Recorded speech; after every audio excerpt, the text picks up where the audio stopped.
Janvier 1984, première conférence de Bernard de Montréal en 1984 sous le thème « Les mystères cosmiques ». Le premier des mystères, je pense, Bernard, qui nous intéresse de près parce qu'il nous touche de près, c'est le mystère de l'incarnation. Pourquoi sommes-nous un esprit ou une intelligence limitée ou utilisant pendant un certain temps la matière qu'on appelle le corps physique? Et pourquoi sommes-nous en être humain à nous parler ici?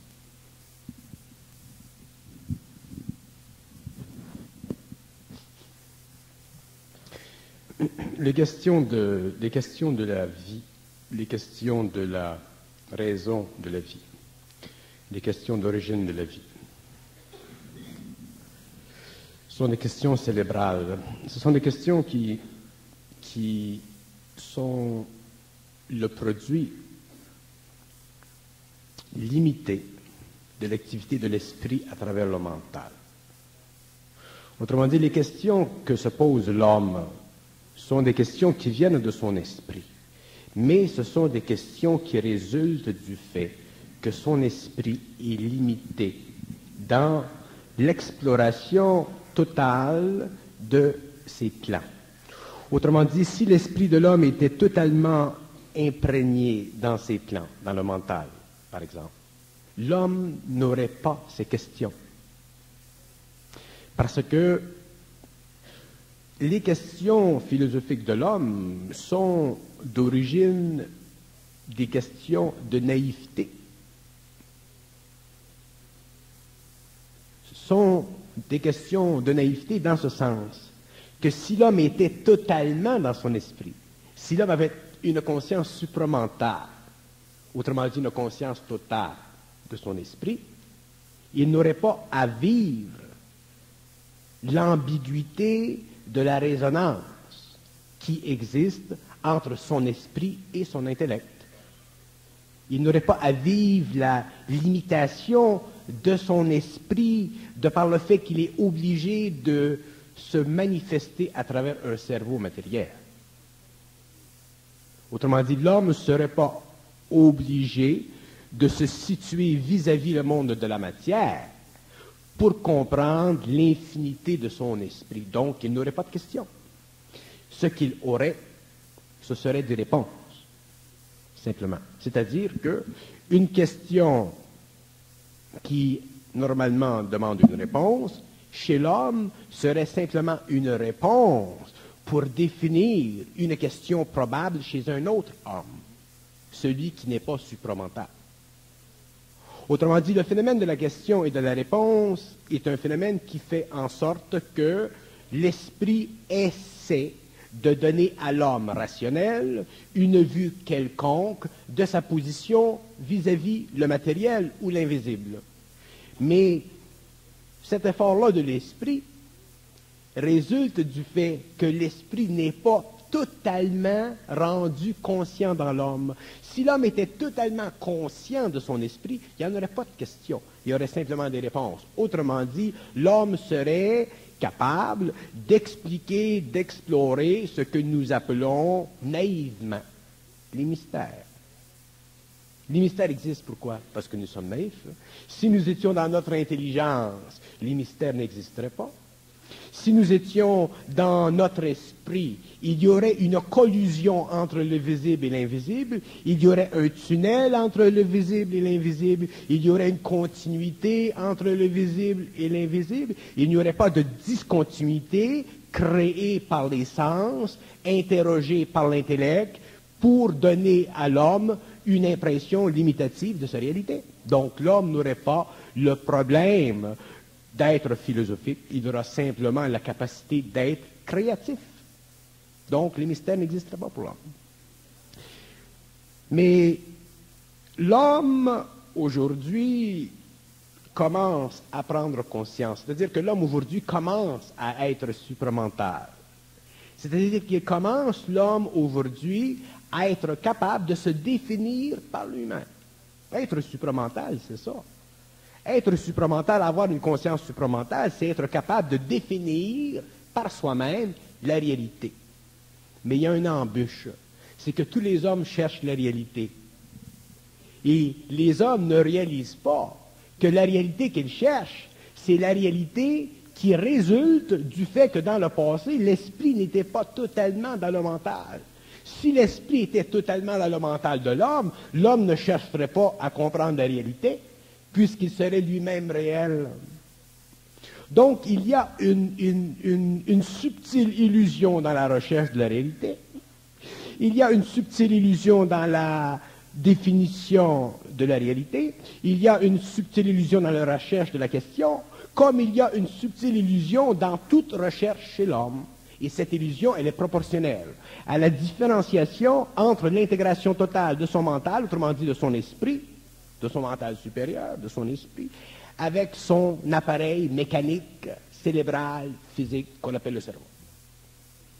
Enlever cette séparation entre le cerveau humain et l'esprit, vous n'avez plus chez l'homme ce fossé philosophique, psychologique, qui fait de la recherche philosophique, psychologique, spirituelle, une aventure humaine qui est à la base même de la coloration de la condition humaine. Donc la condition humaine n'existe plus parce que l'homme est en plein centre, non pas de lui-même dans le centre philosophique, mais de son esprit.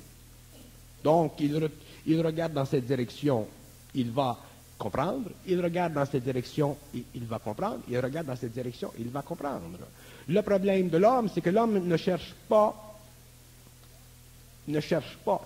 de la façon réelle. Il cherche d'une façon qui est purement spéculative. Si vous avez une flashlight et vous cherchez dans la nuit, vous entendez un bruit par là, vous dirigez votre flashlight par là. Et avec le faisceau, vous allez voir ce qui crée le bruit. Mais ce n'est pas ça que l'homme fait. L'homme, il est dans la nuit, il ouvre simplement la flashlight. Il regarde dans toutes les directions, possibles et imaginables. Donc, qu'est-ce qui se produit? Il souffre de plus en plus d'inquiétude parce que le bruit, il est toujours là. L'homme devrait être capable de répondre à ses propres questions, de comprendre l'origine des choses par lui-même. Mais il y a une loi. Et cette loi-là, elle fait partie de l'énergie. Elle fait partie de l'esprit, cette loi-là. Et cette loi, elle est très simple. L'homme doit apprendre à se fier parfaitement à son intelligence. Et ça, c'est pas facile.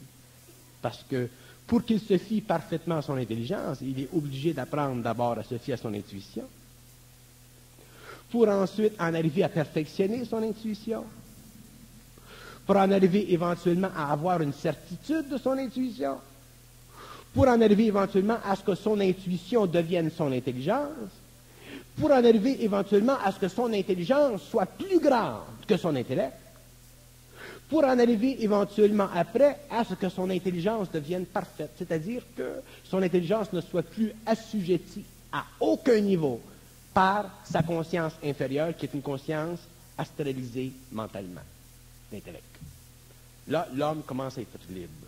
C'est-à-dire qu'il peut prendre sa flashlight, il peut aller dans la nuit du cosmos, autrement dit, dans cette nuit où épais sont les mystères, et jeter un faisceau de lumière dans cette direction, et il voit. Dans cette direction, et il voit. Dans cette direction, et il voit. Donc, les mystères n'existent plus parce qu'ils sont sous la condition d'exploration de son psychisme. C'est lui qui dirige dans cette direction. C'est lui qui veut savoir qu'est-ce que c'est la réincarnation. C'est lui qui veut savoir qu'est-ce que c'est Dieu. C'est lui qui veut savoir qu'est-ce que c'est l'infinité. C'est lui qui veut savoir qu'est-ce que c'est l'espace, le temps, l'antimatière, la relation entre la vie et la mort, l'immortalité, l'éternité. C'est lui. Et son droit à lui, il vient d'où? Il vient de cet exercice constant et continu qui lui a permis de passer du stage de l'involution au stage de l'évolution, c'est-à-dire du stage où il a cru fermement dans une forme qui lui a été imposée pour la détruire absolument, pour être capable de créer une forme nouvelle que lui seul est le maître et dont lui seul est le gestionnaire. L'homme, il est libre, et à ce moment-là, sa flashlight peut lui permettre de regarder dans toutes les directions du cosmos noir, où les mystères sont là, mais simplement en attente d'être explorés par lui. Donc, les mystères, ça n'existe pas. Ça existe parce que l'homme est inconscient, ça existe parce que l'homme a été mal éduqué, ça existe parce qu'on n'a pas éduqué l'homme, on n'a pas montré à l'homme comment penser, on a aidé l'homme à penser, on a formé des systèmes pour que l'homme pense mal, pour que ça nous serve, mais on n'a pas développé des systèmes pour que l'homme pense créativement. Lorsqu'on a enseigné à l'homme à penser, on voulait toujours que ça nous rapporte quelque chose. On voulait qu'en enseignant à l'homme à penser, on voulait que ça rapporte à l'organisation. On voulait que ça rapporte au gouvernement. On voulait que ça rapporte à l'Église. On voulait que ça rapporte au système qui devenait la source du support psychologique de l'homme. L'homme, à la fin du 20e siècle, n'a plus besoin de sources psychologiques.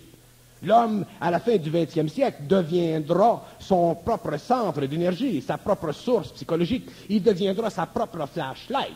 Il n'y aurait plus besoin d'emprunter à un ou à l'autre une flashlight qui est colorée par l'histoire de l'un ou l'histoire de l'autre.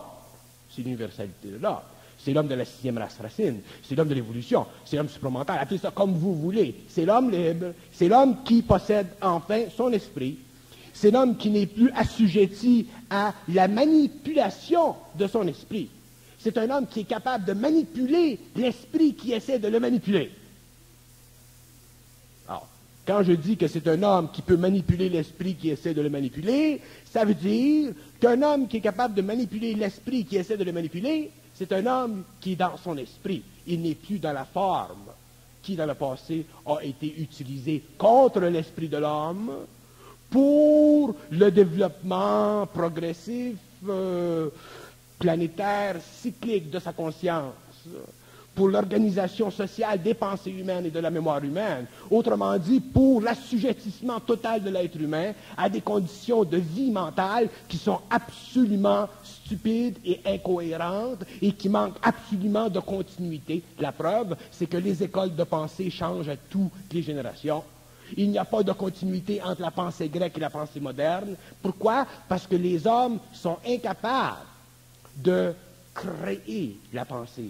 Ils ne sont capables que de l'absorber et de la lentement transformer pour s'assurer au cours des âges une sorte d'historicité, une sorte de continuité historique que nous appelons dans les universités, dans les grands centres de connaissances, la grande sagesse. Lorsqu'en fait, la sagesse s'est passée. La sagesse s'est passée pour l'homme. La sagesse s'est passée pour l'homme. C'est bon pour la masse, la sagesse. C'est bon pour l'humanité, la sagesse. Mais pour l'individu, la sagesse s'est passée. L'homme a besoin de la science de son esprit. Il a besoin de la science de son mental. Il a besoin de comprendre qu'est-ce que c'est la sagesse. À quoi ça sert la sagesse? Quelles sont les limites de la sagesse? Pourquoi la sagesse existe-t-il sur la terre? Pourquoi l'homme a besoin de sagesse? Et pourquoi l'homme, un jour, n'a plus besoin de sagesse? Il a besoin de discernement. C'est ça l'intelligence créative. Avec ça, outillé comme ça, l'homme pourra regarder et répondre à toutes les questions. Il ne faut pas qu'il se doute. Il ne faut pas qu'il se doute. Aussitôt que l'homme se doute, c'est pas facile de ne pas se douter. Aussitôt, c'est vibratoire, on le sent en dedans. Aussitôt que l'homme se doute, il perd de l'intelligence. Aussitôt qu'il se doute, il y a un piège. Il peut penser qu'il ne se doute pas et faire des gaffes. Ah, c'est subtil. Parlez-moi de l'anarchie. L'anarchie? L'anarchie, c'est très intéressant, l'anarchie. L'anarchie, c'est l'incapacité collective des hommes de supplanter dans une société quelque chose pour le meilleur. Ça, c'est un aspect.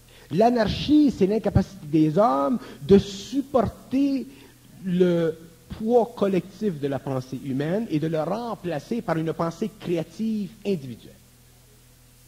L'anarchie, c'est la bêtise collective sanctionnée au niveau politique ou au niveau économique. L'anarchie, c'est la passion politique et économique de l'homme. L'anarchie, c'est le manque total d'intelligence, mais l'utilisation à profondeur de l'intellect. Dans l'anarchie, il n'y a pas d'intelligence créative, il y a de l'intellect forcené. Dans l'anarchie, il n'y a pas d'harmonisation, il y a simplement de la complémentarité de certaines forces en parallèle. Dans l'anarchie, il n'y a pas d'individualisation, il y a simplement une individualité manifeste comme un masque qui n'est simplement que le rapport entre la très grande force astrale et un individu débalancé. L'anarchie, c'est la capitulation de l'homme conscient ou partiellement conscient devant la masse des forces internes de l'homme inconscient. Un gouvernement ne devrait jamais permettre que l'anarchie existe dans son sein. Mais déjà, l'anarchie fait partie du karma des gouvernements. Subtil. Hein? Alors, quand on regarde l'anarchie, quand on regarde l'aspect politique de la désintégration psychologique d'une volonté de vivre et de survivre, qui est l'anarchie, on s'aperçoit de deux choses. Que celui qui est anarchique n'a pas la complète compréhension de son anarchie, donc il n'a pas la parfaite réalisation de ce qu'il peut faire, donc il n'a pas la parfaite réalisation de ce que peut s'ensuivre de son mouvement anarchique. C'est-à-dire la destruction des enfants, la destruction des femmes, la destruction des familles, la destruction par le sang, et ainsi de suite. Donc, au nom de l'anarchie, on fera un plaidoyer en fonction d'une éventualité plus glorieuse. C'est ce qu'ils ont fait en Russie, les bolcheviks. Alors, on ne peut pas sanctionner l'anarchie à aucun niveau, et un gouvernement, quels que soient les gouvernements de la Terre, un gouvernement explore, remplace, même si c'est à un niveau très peu défini encore au niveau de la conscience. Un gouvernement représente toujours symboliquement la conscience d'un peuple, et un peuple n'est jamais anarchique. C'est toujours une bande de personnes ou d'individus à l'intérieur d'un peuple qui, automatiquement, à cause de l'inconscience d'un peuple, à cause de l'incapacité d'un peuple de réagir collectivement dans une instantanéité bien pensée, que l'anarchisme est possible.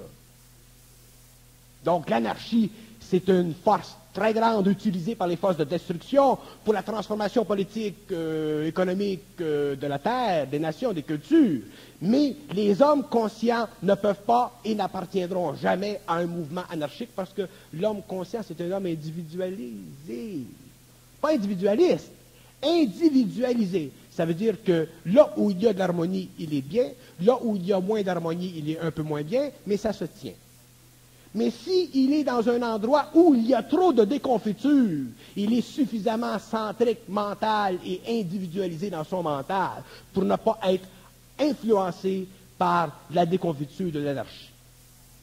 Donc un homme, Gurdjieff, c'est un exemple.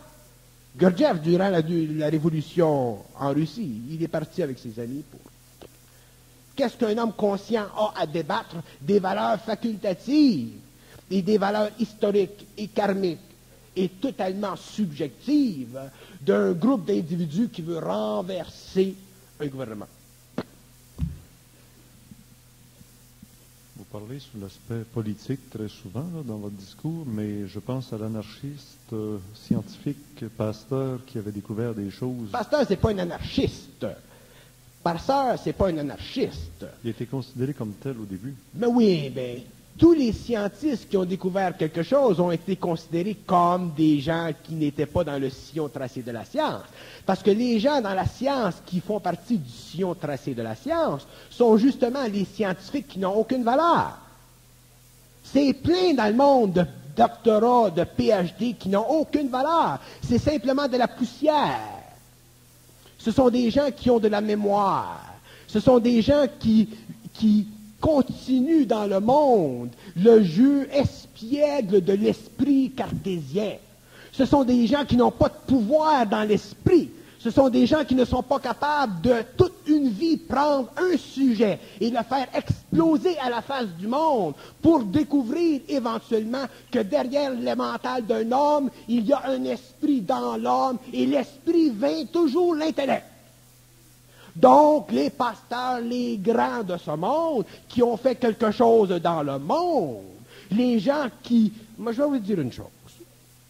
Les hommes dans le monde qui ont quelque chose à donner à l'homme de la terre ne peuvent pas, dans le temps de leurs paroles, de leurs mouvements, de leurs recherches scientifiques, être appréciés parce qu'ils sont too much.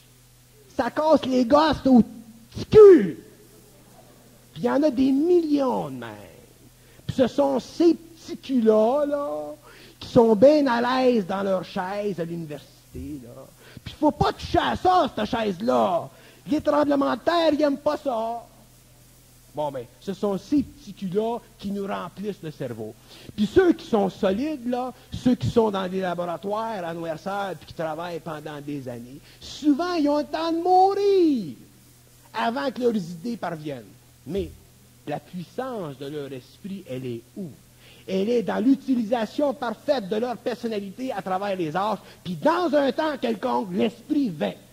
Dans un temps quelconque, ça passe à travers la forme parce qu'il y en a un autre qui a fait une connexion, puis whoop, paf.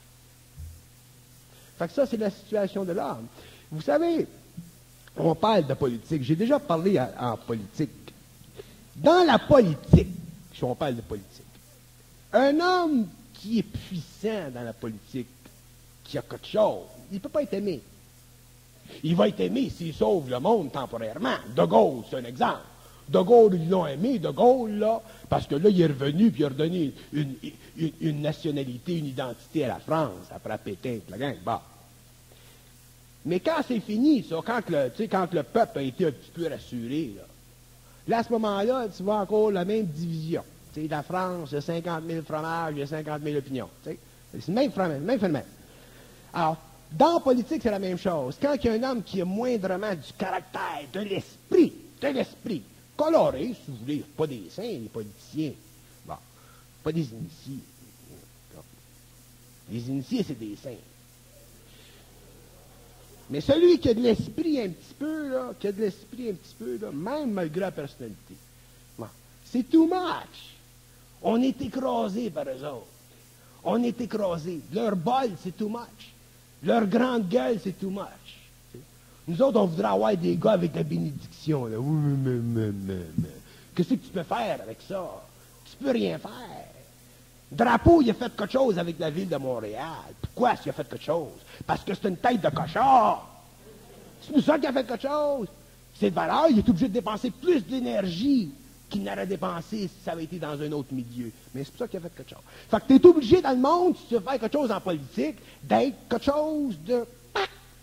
Si tu ne l'as pas, là, tu fais rien. Final. Puis ça a toujours été de même. Anyway. Tu t'imagines, moi, en politique? Hey, la chaise à craquera. C'est pour ça que j'y vais pas. Je reste bien tranquille.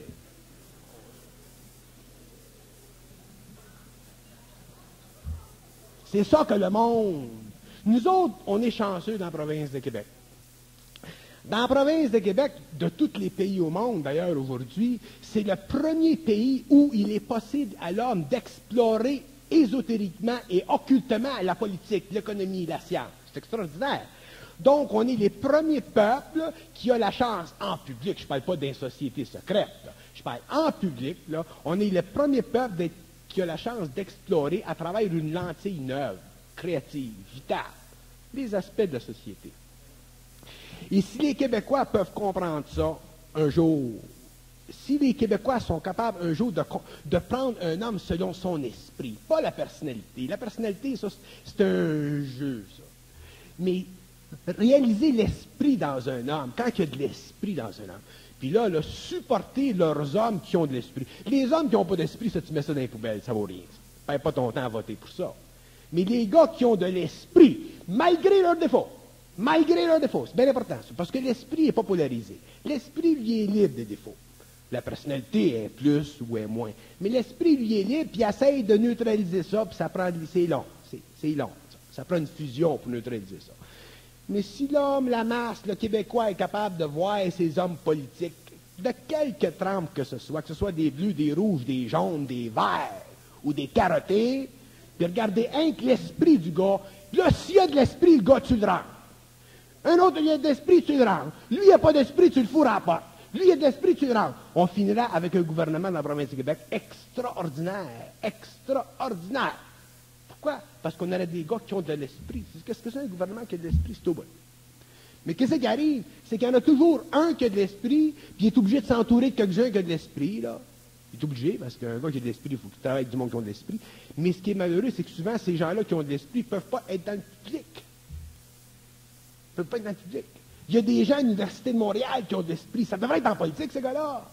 Il y a des gens dans la chambre de commerce qui ont de l'esprit. Ça devrait être dans la politique. Mais c'est pas les gars qui ont de l'esprit qu'on va chercher. On va chercher les gars qui ont des gros porte-monnaies ou des gars qui ont des grandes relations familiales avec le belle-mère. Mais on va pas chercher des gars qui ont de l'esprit.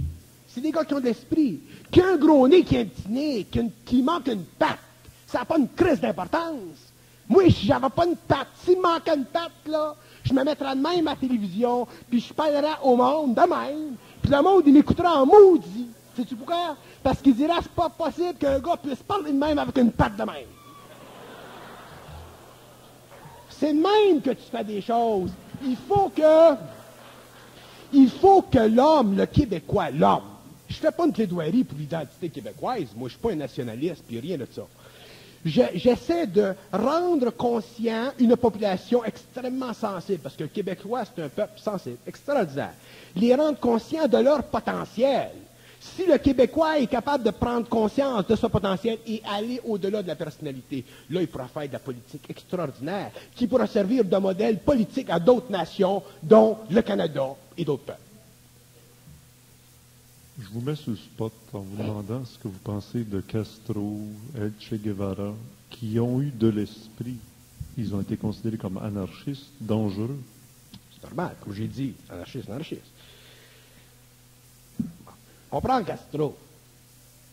Castro, il vient voir les Américains et il dit, écoute, là, j'ai fait une révolution,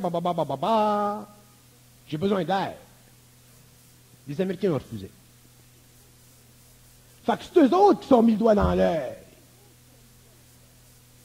Si les Américains avaient fait un mouvement dans sa direction, essayer de le comprendre, puis intégrer son mouvement, sortir son mouvement cubain de la pauvreté, l'écœuranterie cubaine des années 50, avec Batista on top, toute la fourberie des grosses finances du Sud américain, il y aurait eu quelque chose, là. Autrement dit, au lieu d'avoir un mouvement communiste, il aurait pu avoir un mouvement socialiste, comme tant en Suède, et ainsi de suite. Mais il y a toujours la même chose, c'est qu'on n'est pas capable de regarder, de vivre, de travailler, de se remplir de l'esprit d'un homme. C'est pas un idiot, Castro. Guevara, c'était pas un idiot. Ces gars-là, c'est pas des idiots. Ben, qu'est-ce qui arrive? Quand tu es plaqué au bout du mur, qu'est-ce que tu fais quand tu es une petite nation de même? Tu te retournes d'abord, puis tu vas voir celui qui va t'aider le plus. Qu'est-ce que c'est? Ben, c'est l'ours, là-bas.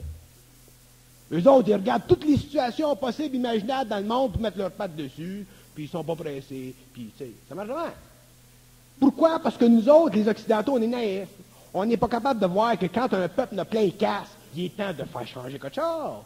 On attend toujours à la dernière minute, puis à la dernière minute, puis à la dernière minute. Il y a eu le FLQ dans la province de Québec il y a quelques années, là. C'est encore un phénomène de dernière minute. Heureusement que Trudeau met un hache là-dedans, parce que là, ça allait été encore plus loin. Mais ça montrait déjà que pourquoi ça? Si le monde se plaigne, puis s'il y a des cellules comme les FLQ, bien grouillez-vous le cul, puis faites quelque chose. Qu'est-ce qui va pas? Il y a quelque chose qui va pas. Attendez pas à la dernière minute. Puis l'homme attend toujours à la dernière minute. D'ailleurs, c'est le problème des gouvernements. On attend la dernière minute, puis la dernière minute, puis après ça, ça nous saute d'en face.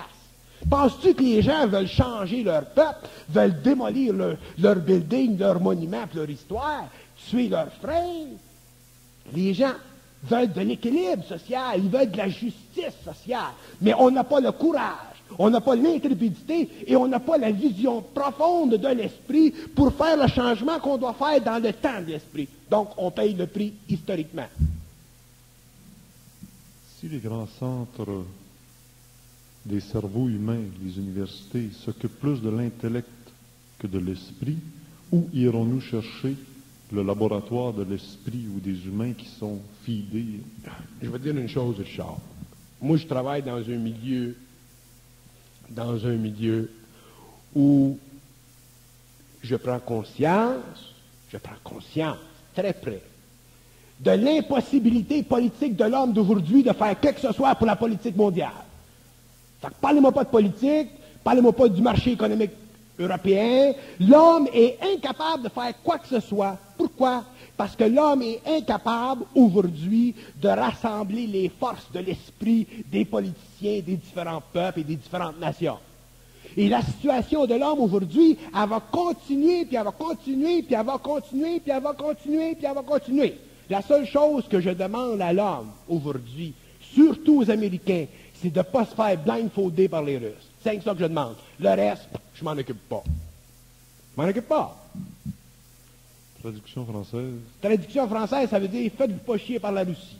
Faites-vous pas blindfolder par la Russie. Faites-vous pas prendre dans le jeu très intelligent de la Russie. Ouvrez vos lumières. Ouvrez-les vos lumières. Les mouvements antinucléaires. C'est qui pour ça, puis qui sait qu'en même temps se crée un armement absolument extraordinaire de l'autre bord. Fait que les gens, il est temps que les gens commencent à ouvrir la lumière. Attendez pas trop tard. Attendez pas trop tard. Auriez-vous eu des confidences de notre ami Pierre-Éliott Trudeau, avec sa mission de paix à travers le monde, qui s'est rendu compte que les grands politiciens ne comprennent pas l'essentiel? Les grands politiciens ne comprennent rien. Il y en a quelques-uns qui comprennent quelque chose. Puis ceux-là, en général, ils se font descendre. Il faut qu'ils se cachent. Ne parlez pas de Trudeau. Je ne suis pas ici de parler de Trudeau. Tout ce que je peux vous dire de Trudeau, c'est que Trudeau, c'est Trudeau. C'est nouveau. Bon, Trudeau, c'est Trudeau, puis j'enlèverai jamais un poil sans d'air.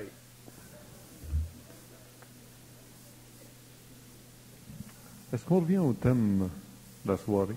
Pardon? Si on revient au thème de la soirée qui était... Ouais, tout ça, ça fait partie de la soirée. Le mystère de l'incarnation, pourquoi on descend l'esprit ou l'esprit se sert de la matière humaine pour vivre des expériences. Ça sert à quoi? C'est une bonne question.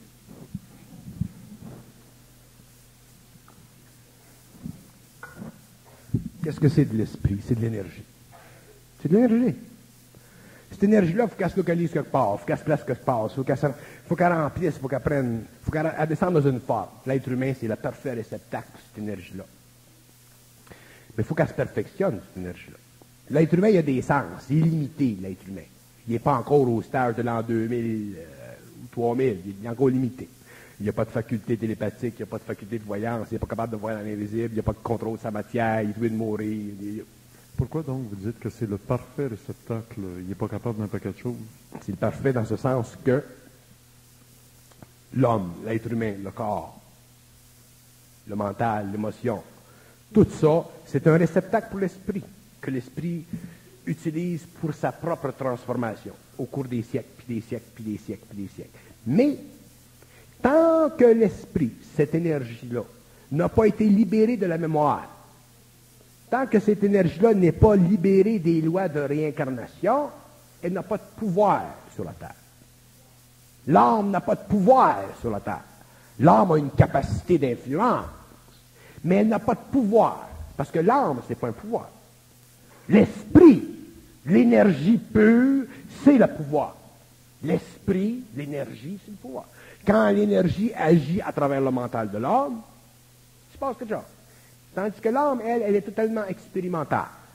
Elle assimile, puis elle assimile, puis elle assimile, pendant des siècles, puis des siècles, puis des siècles. Et l'homme, lui, doit constamment faire le mouvement de cycle de retour pour équilibrer les énergies positives, puis les énergies négatives de cette expérience-là. Mais un jour, il faut qu'il y ait une synthèse. Un jour, il faut qu'il y ait de la lumière dans l'âme, c'est-à-dire de l'esprit. C'est-à-dire qu'il faut qu'il y ait une énergie qui ne soit pas colorée, négativement ou positivement, qui soit neutre. Une énergie qui puisse faire la synthèse de la forme, qui puisse utiliser la forme négative comme elle puisse utiliser la forme positive. Le yin et le yang, les deux. À ce moment-là, il y a une synthèse. L'homme devient conscient, supramental, et l'homme évolue à un rythme très rapide. Alors, le but de la descente de l'esprit dans la matière, c'est pour perfectionner les relations entre les différents plans du cosmos. Le matériel, le vital, l'astral, le mental supérieur, ainsi de suite. Il y a des plans. Alors, l'esprit descend pour qu'il y ait un raccord entre tous les plans, pour qu'il y ait une harmonie de plus en plus grande entre tous les plans, pour qu'il y ait éventuellement une définition nouvelle de la réalité de la création, c'est-à-dire pour qu'un jour, l'homme, étant dans son esprit, dans sa lumière, en fusion avec sa lumière, puisse se servir de son esprit, puisse se servir de l'énergie de son esprit dans la matière, au lieu d'être assujetti aux lois planétaires de son incarnation, et mourir, puis revenir, puis mourir, puis revenir, puis être dominé, puis influencé par tous les courants de pensée qui font partie de la mémoire inconsciente, culturelle, de la masse. C'est ça, la raison de l'esprit. Donc, le but de l'esprit, c'est éventuellement de libérer l'homme. Libérer l'homme du poids qui assujettit l'individu à une constante historique qu'on appelle l'évolution, qu'on appelle l'enseignement extérieur, qu'on appelle les philosophies, qu'on appelle tout ce qui a permis à l'homme de progresser égoïquement, mais qui va amener l'homme à la destruction à la fin d'un cycle parce que c'est pas créatif. Parce que c'est pas dans la lumière de l'homme, c'est pas dans l'esprit de l'homme, c'est tout enraciné dans tout ce qui est passionnel et divisible et planétaire dans l'homme.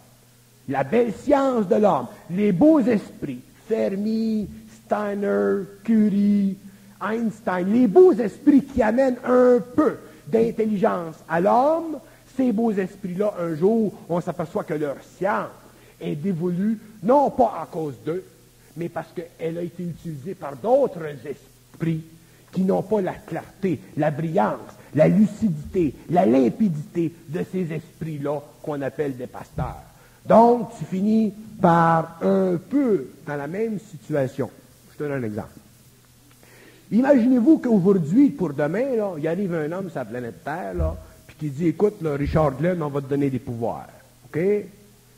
Tu vas parler à la table, puis elle va s'en aller là, la table. Tu vas vouloir une autre sorte d'eau. Tu vas y commander, puis elle va changer. Tu vas voir du plomb en fer, ça va se faire. Tu sais, on te donne le pouvoir. Mais on te dit une chose.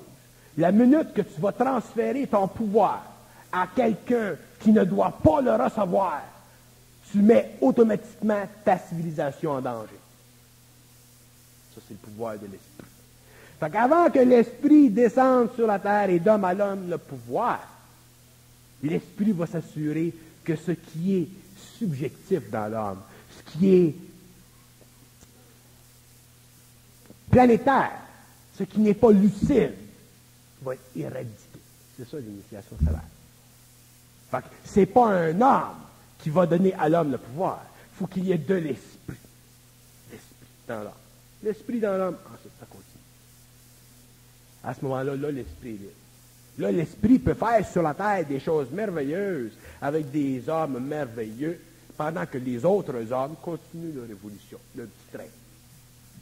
Comment se fait-il que si l'esprit domine sur la matière, on n'est pas capable d'avoir un esprit qui pénètre parfaitement la condition humaine et que toujours l'humain à la base est défectueux et l'esprit doit utiliser des objets défectueux pour agir? Bon, c'est normal, parce qu'on a peur. D'abord, on a de la crainte et on a de la mémoire. Pourquoi l'esprit tolère ces choses-là dans l'être humain? C'est pas que l'esprit tolère, c'est que l'esprit n'a pas de choix. La peur qui est dans l'homme est dans l'homme.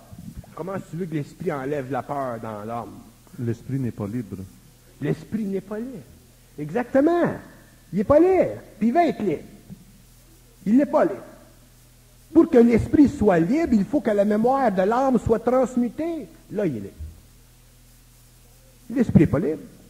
C'est dans l'évolution que l'esprit va commencer à se libérer. Il va se libérer de quoi? Il va se libérer des formes qui font partie de la psychologie de l'homme pour entrer de plus en plus dans le mental de l'homme. Je reviens à ma question. Elle est très importante en ésotérisme. Vous venez de faire allusion à celui qui était capable de changer l'eau en d'autres choses, en vin, ou déplacer les... Il a dit, je vous enverrai l'esprit. Et quand ils ont eu l'esprit sur la tête, les 12, l'esprit n'a pas été soumis à la condition des 12. Elle a soumis les 12 à sa condition. Toujours. Alors, je ne comprends pas pourquoi l'esprit est toujours là à attendre que l'humain s'améliore. Les 12, l'esprit est rendu dans les 12 parce que les 12 avaient été favorisés par la présence du 1. Le fait que lui était avec eux autres, ça l'a ouvert le centre d'énergie. Quand un type comme le Nazaréen qui vit pendant des années à côté d'un type comme Pierre, puis Jean, puis Jacques, puis tous ces hommes-là, il y a un changement vibratoire qui se fait par sympathie vibratoire. Donc, à ce moment-là, c'est plus facile pour l'esprit de rentrer dans ces gens-là. Si le Nazaréen n'avait pas été là, l'esprit ne sera pas rentré dans ces gens-là. C'est le support vibratoire de cet homme-là qui a permis que l'esprit entre, parce que ces gens-là étaient très simples. Puis si l'esprit était entré en eux avec la simplicité qu'il y avait, il aurait capoté. Il en a pensé qu'il était fou. Tandis que là, au moins, il y avait le support. Il y avait la prophétie. Il était aidé. Mais ça ne marche plus de même aujourd'hui. Aujourd'hui, l'homme dans le monde, dans différents pays du monde, vit de cette descente de l'énergie dans son mental, qu'il soit à Timbuktu ou qu'il soit à Québec. Puis il peut être tout seul. Il n'y aura pas Pierre Jean-Jacques pour l'aider.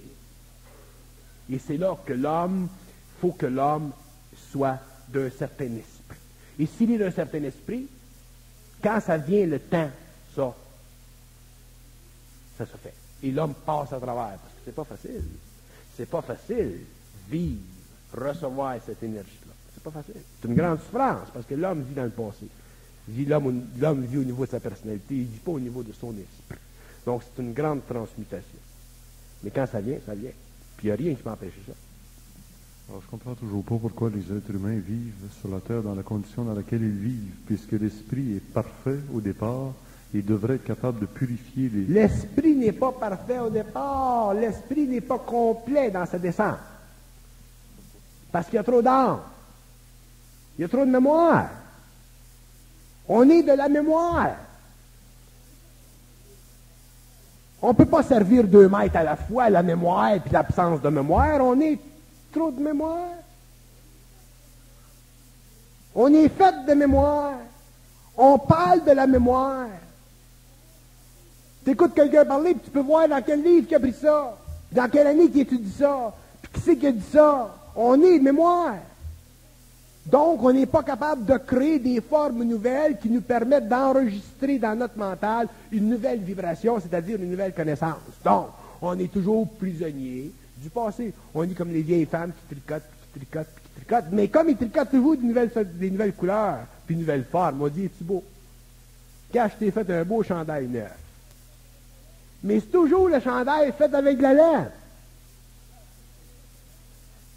On a changé le coloris, puis on a changé la forme. C'est ça qu'on fait. On fait ça depuis des siècles. Il est temps qu'un jour, on le foute dans les airs, le chandail, puis qu'on fasse d'autres choses. On ne sera plus des humains à ce moment-là. Non, on ne sera plus des humains. On ne veut pas être des humains. On a peur de ne pas être des humains. On ne veut pas être des humains. Il y a du monde qui ne veulent pas être des humains. Il y a du monde qui voudrait voir des extraterrestres, qui voudrait être des extraterrestres. Il y a tout ça de monde dans le monde. Non, mais... Aussitôt qu'on dit que l'homme, quand l'esprit devient libre dans l'homme, l'homme devient réellement un être humain. On n'est pas des êtres humains, là. On est des animaux intelligents. On n'a même pas le droit de s'appeler des êtres humains. On est des animaux perfectionnés. Des animaux intelligents. On n'est pas des êtres humains. Si on était des êtres humains, on n'aurait pas les problèmes qu'on a. Vous crachez sur la mémoire et quand je vous disais... on ne Je sera crache plus... la mémoire, je piétine dessus. Parce que moi, je suis proche de vous, puis...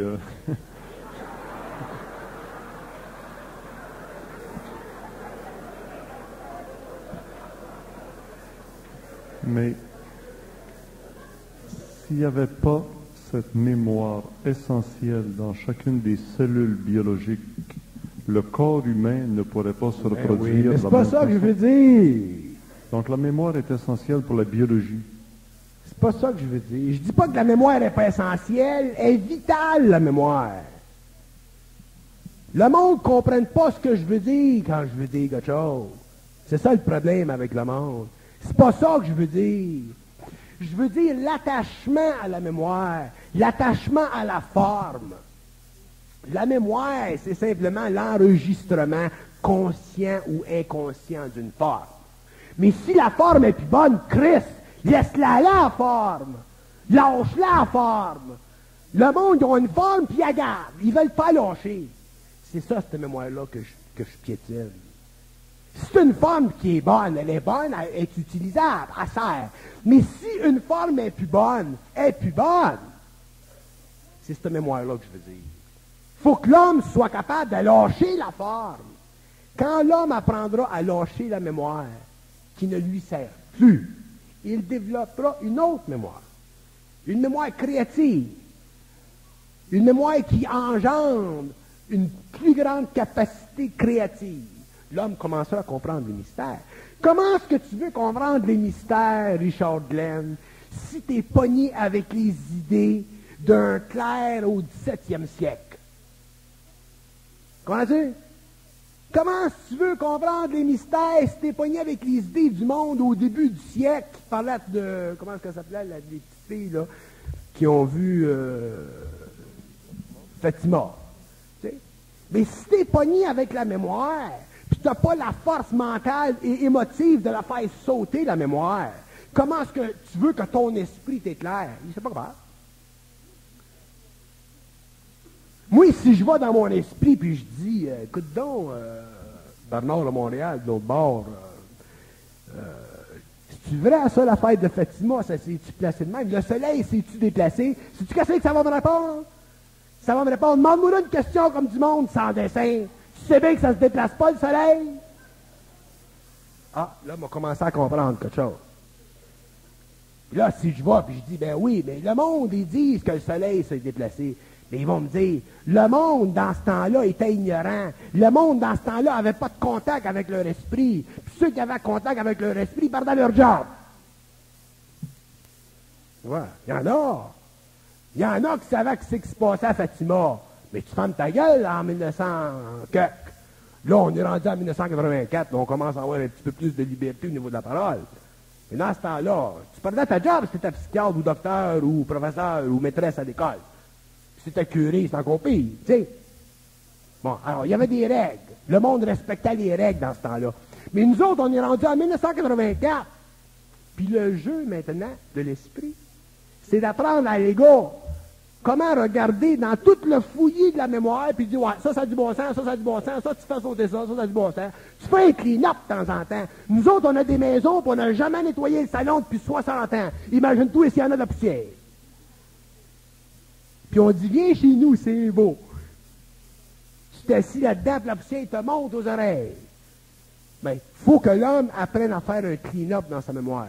Puis, comment est-ce qu'on fait un clean-up? C'est facile. Tu rencontres du monde dans la vie, tu lis des livres, tu rencontres des politiciens, des économistes, des psychologues, des historiens, des occultistes, des francs-maçons, ça demande. Puis le gars, il te parle. Bon, tu regardes la mémoire, c'est de la mémoire et de l'humanité, tu regardes, puis ça a du bon sens, tu regardes. Fait que là, tu as un rapport avec lui. Mais si ça n'a pas de bon sens, mais tu lui dis que ça n'a pas de bon sens. Mais si tu n'es pas capable de dire que ça n'a pas de bon sens, lui, ensuite, il va aller voir un autre, puis ensuite, l'autre, il va aller voir un autre. Fait qu'on devient du monde là, qui se promène dans le monde, là, il n'y en a pas une autre qui a du bon sens, puis on rend tout le monde sans bon sens. Fait qu'il mène tout son avance. Puis aussitôt qu'il y en a un là, qui commence à briser la mémoire, il brise les formes, Là, on s'inquiète, là, il est pas fin, ce gars-là, il est dangereux, ce gars-là. Il était prêt à miner notre société. C'est le truc de cul de la société qu'on mine. C'est pas la tête. Comprends-tu? C'est le fondement de la société. Ce qui est la puanteur de la société. Pas la tête. Tu ne peux pas détruire l'esprit d'une société. Mais tu peux changer la condition interne de l'esprit d'une société. Et ça, l'homme va le faire. Moi, je suis simplement un exemplaire là-dedans. Il va y en avoir d'autres dans différents pays. En Allemagne, en Autriche, en Russie, aux États-Unis. Il va y en avoir partout. Tu ne peux pas empêcher l'esprit de passer à travers la personnalité de ceux qui ont de l'esprit. Fait qu'un jour, il va y avoir un gars, puis il va y en avoir un autre, puis il va y en avoir un autre. On ne parlera pas pareil, c'est évident, mais on va tout avoir le même esprit. Autrement dit, on va tout avoir clair. Il y a une espèce de confusion dans ce que vous transmettez, en tout cas présentement. Je reprends l'exemple de 1917, Fatima, quand vous dites, si vous demandiez, là, vous, Bernard de Montréal, au supramental, est-ce que le soleil s'est déplacé et allé en-dessous des nuages? Vous avez répondu que le supramental vous dirait, ben écoute, car ça ne peut pas se déplacer le soleil. Aujourd'hui, 1917, on sait, ou en 1984, que le soleil ne peut pas se déplacer. Mais si vous reculez à l'époque de l'Égypte ancienne, on était sûr que le soleil se déplace et la terre ne bouge pas. Donc, il a fallu se servir d'une mémoire intelligente et scientifique et intellectuelle pour être capable de discerner ce qui fait l'affaire et ce qui ne fait pas l'affaire, comme vous nous dites. Bon, oui, mais ça, c'est au niveau de la déduction. Si l'homme était dans son esprit, il n'y aura pas besoin de la mémoire scientifique ou de la mémoire déductive ou de la mémoire historique pour savoir que le soleil ne se déplace pas. L'esprit a toujours su que le soleil ne se déplace pas. Est-ce que c'est le même esprit qui a communiqué la cosmogonie d'Urantia? Ah, ça c'est une question. L'esprit qui a communiqué la cosmogonie d'Urantia, c'est l'esprit qui a communiqué la cosmogonie d'Urantia. Moi, j'ai mon esprit. Puis si je regarde la cosmogonie d'Urantia, je regarde avec mon esprit. Comprends-tu? Fait que c'est pas moi à faire l'apologie de la cosmogonie d'Urantia en public. La cosmogonie d'Urantia devrait avoir suffisamment d'esprit pour se tenir par elle-même.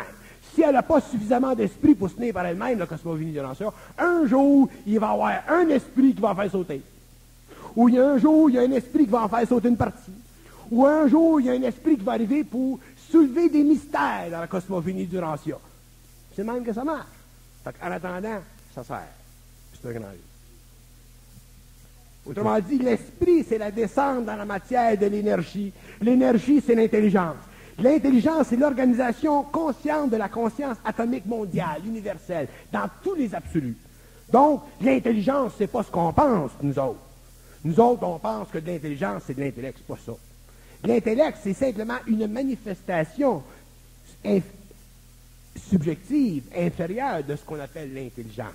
Puis l'intelligence sur le plan humain, c'est pas l'intelligence sur d'autres plans. L'intelligence, c'est l'énergie. L'intelligence, c'est intégrer dans le mouvement de l'énergie ce qu'on appelle le phénomène de l'intelligence. Quand ça connecte cette affaire-là avec le mental, on a la phénoménalisation sur la Terre du principe d'intelligence. Et plus ça s'ajuste le mental, mais plus la phénoménalisation est grande. Donc, plus l'organisation de la matière, en fonction de la volonté, devient puissante, belle, esthétique, et ainsi de suite. Donc, ça fait partie de l'évolution de l'art. Donc, il est temps qu'on commence à la fin du 20e siècle de se déconstiper intellectuellement, puis voir que l'intellect, c'est beau, parce qu'il y a de la belle mémoire qui fonctionne là-dedans. Ce qui est bon, c'est bon. Mais ce qui n'est pas bon, il faut qu'on le mette. Si on n'est pas capable de faire ça, mais automatiquement, on retarde notre évolution. J'ai rien contre la mémoire. La mémoire, c'est fantastique. D'ailleurs, on va vous en parler de la mémoire un jour. Qu'est-ce que c'est de la mémoire? Mais in the meantime, ce qu'on doit comprendre, c'est qu'on doit nettoyer notre mémoire. Et puis on a peur de nettoyer notre mémoire. On a peur. Parce qu'on on est émotif d'abord. On a de la crainte. On a peur de se tromper. On n'est pas sûr. On n'est pas sûr. On demande l'opinion aux autres. Fait qu'on n'a pas de centricité, on n'est pas capable de vivre de notre esprit, puis dire, ouais, ça c'est fini, ça a servi pendant 10 000 ans, là, c'est assez long. Ça a servi pendant 3 000 ans, t'enlèves ça. Là que tu commences à avoir clair, tu commences à respirer. Là, tu peux parler au monde. Sans ça, tu ne parles pas au monde, tu jases. Mais quoi enlever? Enlever tout ce qui n'est pas intelligent.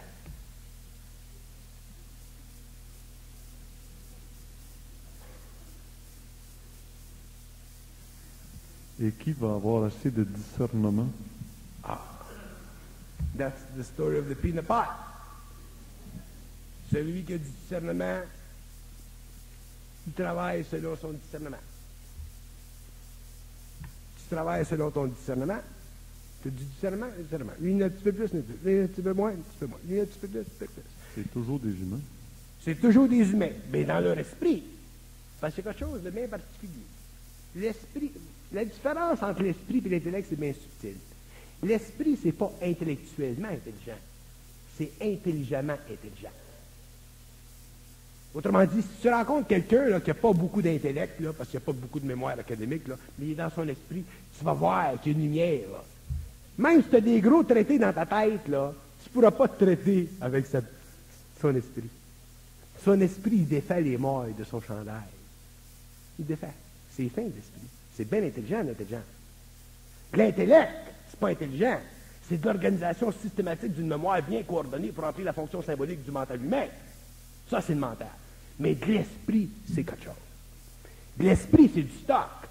Fait que l'esprit, quand ça rentre dans l'ego, à ce moment-là, ça rend l'ego créatif. Ça rend l'ego coordonné dans sa réalité, au niveau mental, émotionnel, vital, physique.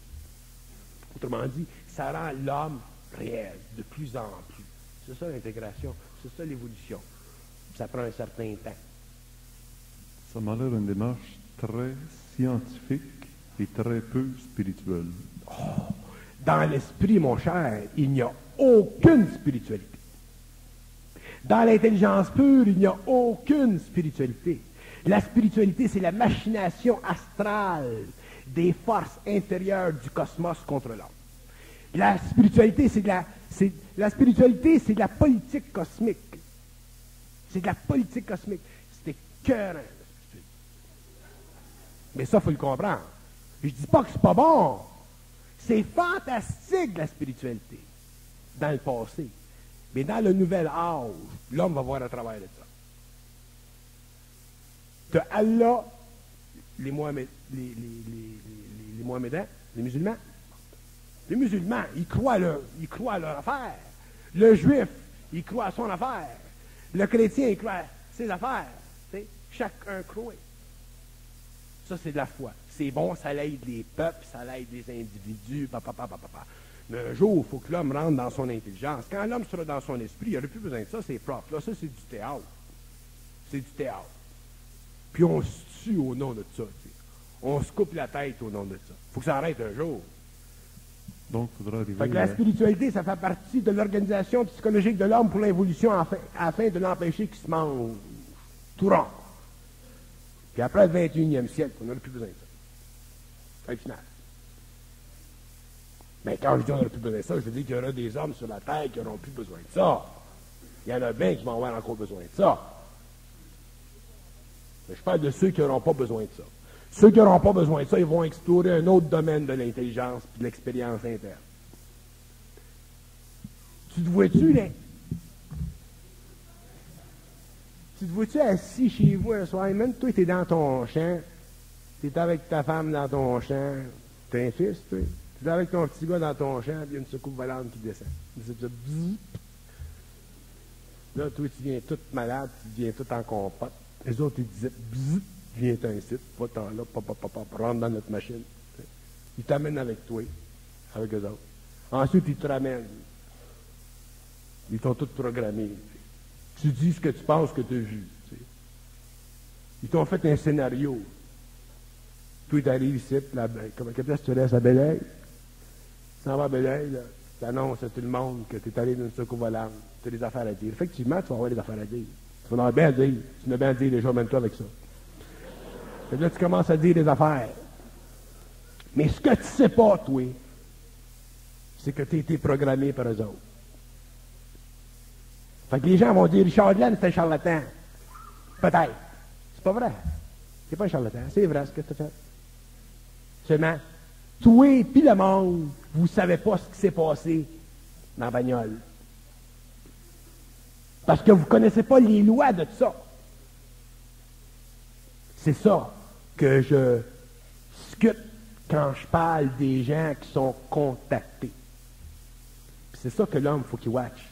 Parce que ça, c'est rien. Là. Les petits contacts qu'on a à gauche et à droite depuis quelques années, ça, c'est de la petite guerre. Mais à la fin du cycle, ça va être du stock.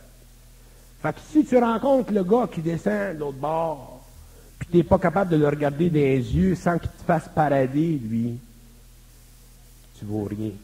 T'es final. Il peut faire de tout et ce qu'il veut. Ce qu'il veut.